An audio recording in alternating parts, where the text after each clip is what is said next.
Hi மக்களே! சம்மருக்கு நிறைய தண்ணிய குடிங்க, தண்ணிய குடிங்கன்னு சொல்லி சொல்லி நம்ம தொண்டை தண்ணி தாங்க வத்தி போயிடுச்சு.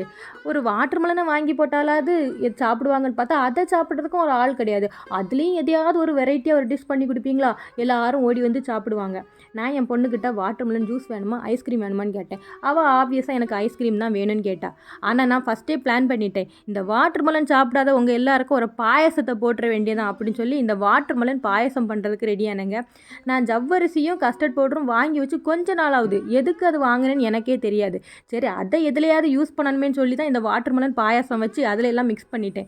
நான் இதை பண்ணும்போதே இந்த குக்கு வித் கோமாளியில் கடைசியாக சௌந்தர்யா எலிமினேட் ஆகிறதுக்கு முன்னாடி அவங்க அந்த கட்லெட் பண்ணிட்டு இருக்கும் போதே செஃப் தாமு அவங்களும் சர்ஜனும் லைவ் கமெண்ட் கொடுப்பாங்க, இது தேராதுன்னு. அதே மாதிரி என் பொண்ணும் இதை பார்த்தாலே வாந்தி வருதுன்னு லைவ் கமெண்ட் எல்லாம் கொடுத்துட்டு இருந்தா. ஆனால் அவுட்புட் பார்த்தீங்கன்னா சூப்பராக வந்துச்சு. பாயசம் செம டேஸ்ட்டு. ஆனால் இந்த ஐஸ்கிரீம்னா எப்படி வரும்னு தெரியல எனக்கு.